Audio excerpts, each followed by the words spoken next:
Yes, sir. Yes, sir. Let's get it. Let's get it. The Faison View Podcast, man. Episode 311, man. Episode 311.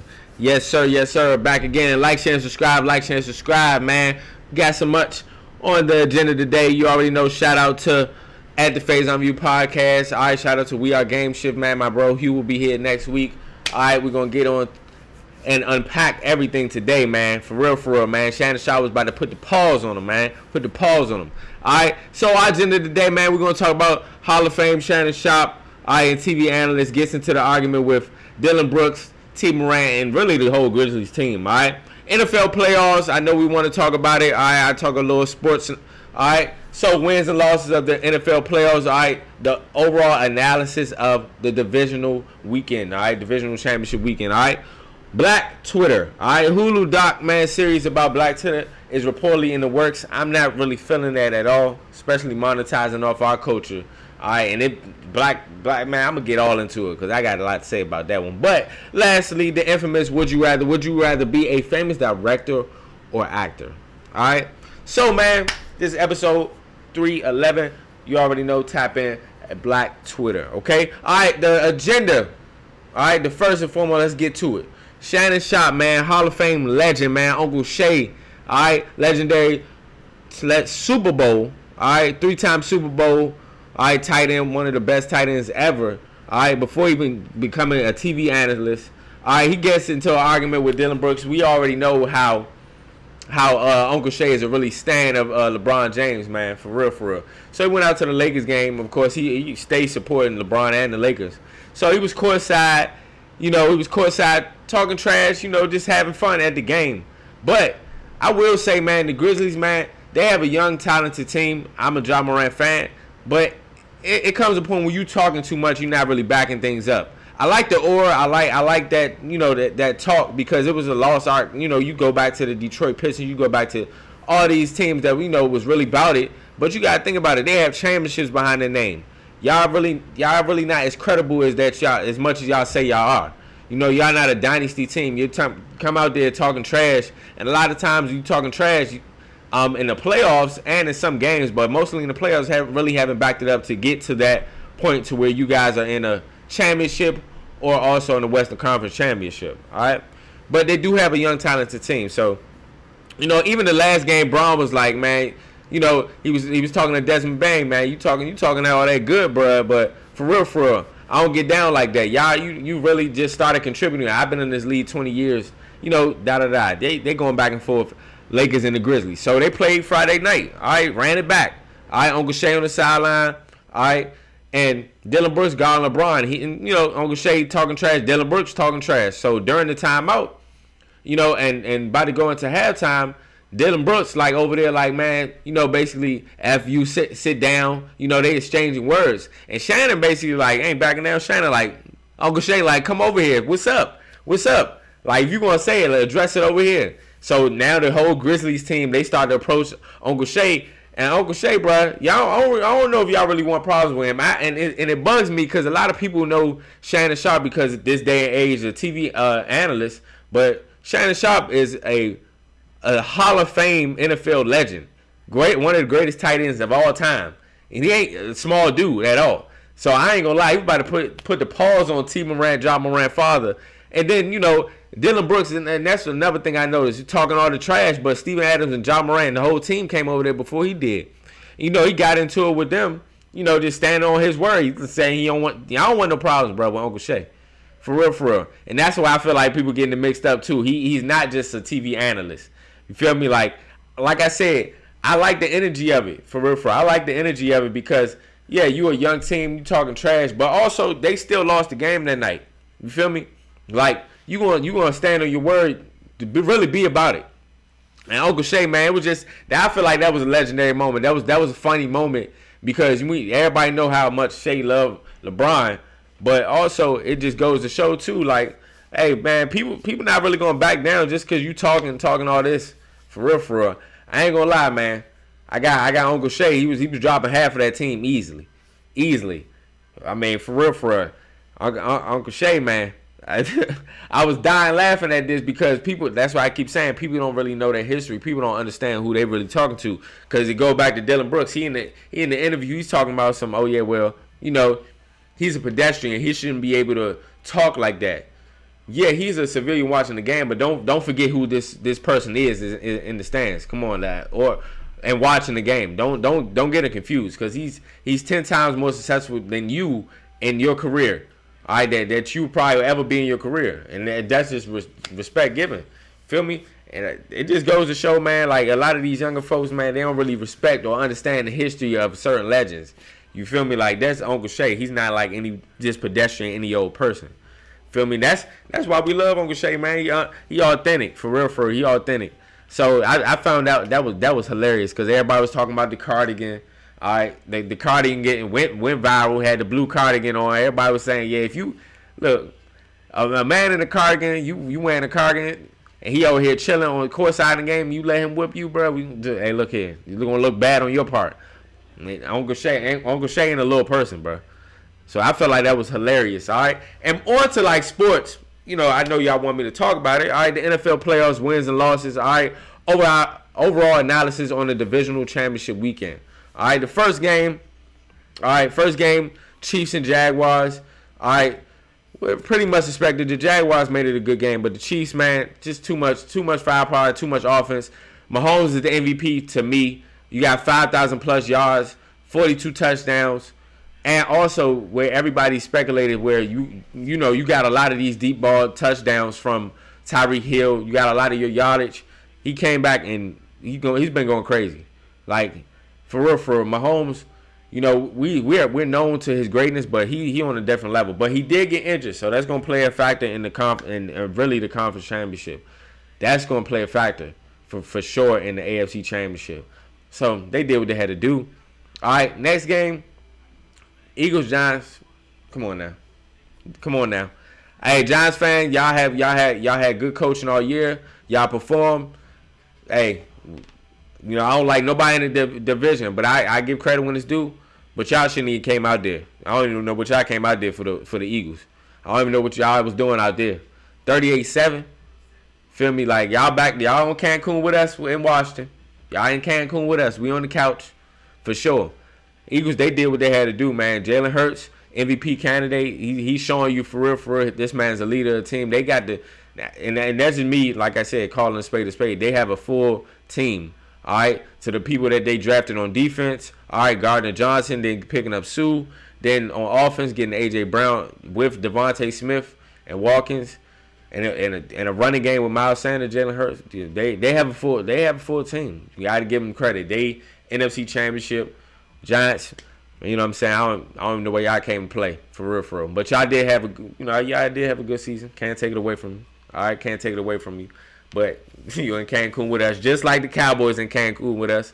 All right, 49ers did what they had to do.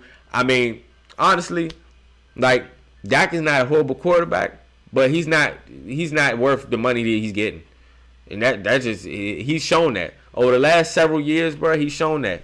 Dak has never had a back-to-back. He's rarely, I think it was like 49 games when he's thrown back-to-back picks. He's never thrown a pick and threw no picks the next game. He's always thrown literally like consistently picks. So it's just like making bad choices, making bad decisions. The Cowboys defense, they was balling. 49ers is a good team. Your boy Brock Purdy, Mr. Irrelevant, right? That man's balling. So I had the Niners. I had the Niners to begin with. I had the Niners and Bills, and that goes on to the other topic. The Bills disappointed me with this one. You got the O-line and defense, and I'm blaming everybody, the whole team. Y'all didn't come to play. In their own environment, the snow. The Bengals looking, I ain't going to lie, the Bengals looking like a promising team to get back to the Super Bowl because they played the Chiefs. Your boy Mahomes really played on one leg, which showed how legendary he is. But Burrow, he on a mission. The Bengals on a mission. I didn't expect them, like I did, but I didn't expect them to beat the Bills, especially the way they did. I wasn't rocking with that. I ain't like that one. All right, I ain't like that one. But I definitely do think that we need to bend. We should have stopped 30 years ago, and just in general, stop calling Cowboys America's team. Stop it. Y'all haven't won in 28 plus years. Always talking about Washington. Everybody got something to say. But y'all haven't sniffed the Super Bowl just like us in 28 years. I wasn't even born yet. Like, I don't understand why y'all get y'all hopes high every single year.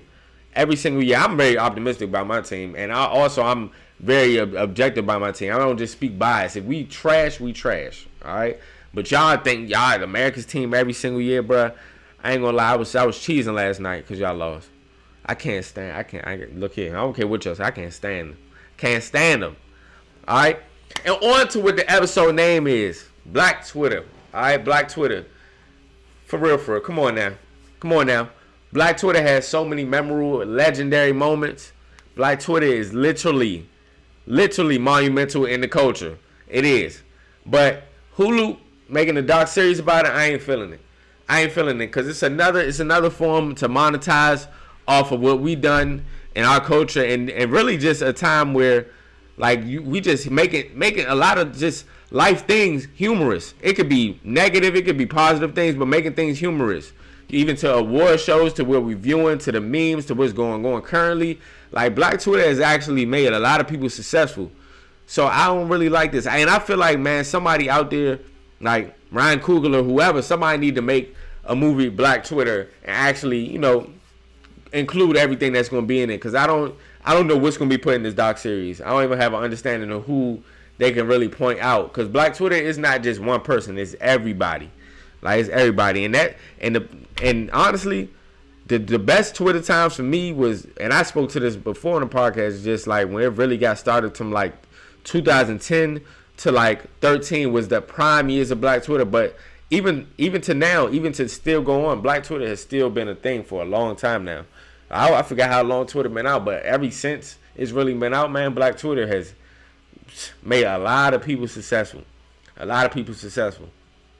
And like, man, for real, Black Twitter, you can't go to scroll down on any type of vlog or any type of thing that's going on and not speak about it.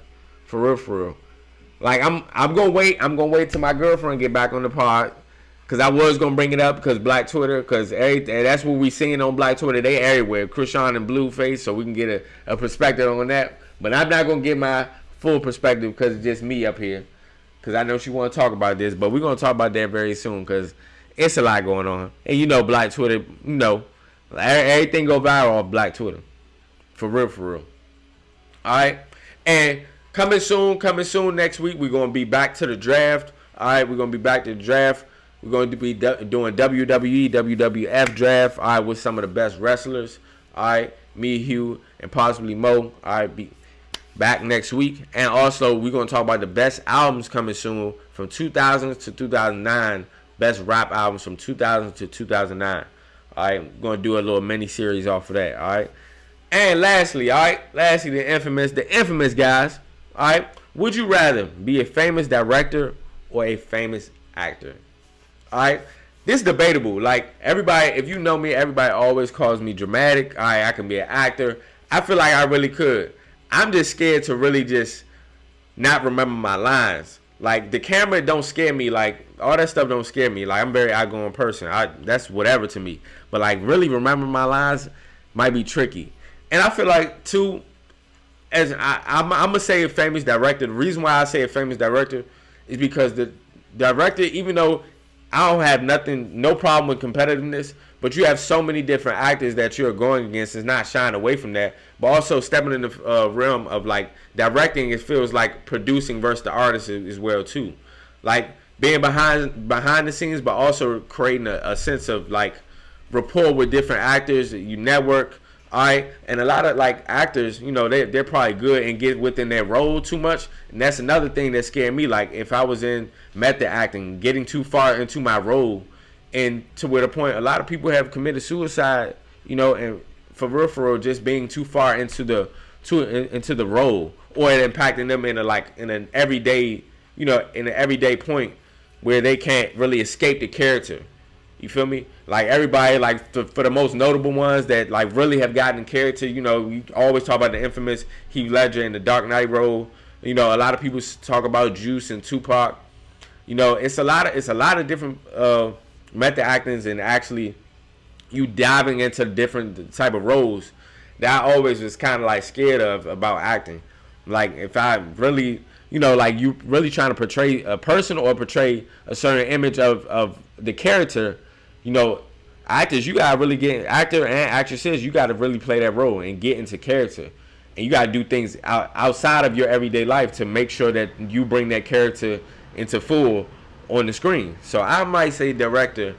And then you got a lot of amazing directors too. And director, I feel like too, I'm a certain type of leader, so I would like to lead a group of different actors and actresses to an overall goal. I know that probably feel very dope to like direct something and then you see it on screen and then it really came into fruition. So that was a tough one for me because I know I can act. I feel like I definitely can act. I do it naturally. But those things might scare me as becoming an actor rather than directing. Like directing too, you feel me? And then you got your hands and everything. I would like to, not just saying I want to be in control, because that's not it. I would just like to see my end result and the flourish of everybody. And also, like I said, networking. You never know the opportunities that may bring in regards to like certain movies, certain movie deals. And I feel like directors, because it may be so many actors in a movie, actresses or actors in a movie, if you talking about the pay, like I feel like directors, it's more than one director. I don't know. I don't think it's that many, other than like 1 or 2 or 3 maybe on the set. But yeah, nah, I definitely might say famous director for sure. All right, you already know, another amazing episode of the Faison View podcast, man. Make sure you like, share, and subscribe. And also, hey, next week, like I said, we got a good next week coming soon. All right, WWE, and we talking about these albums, rap albums of 2000s to 2009. All right, so we're gonna do a little series on that. You already know, man. Make sure you like, share, and subscribe. Your boy, man. Much love. Hey, the road to 400. Peace. You already know.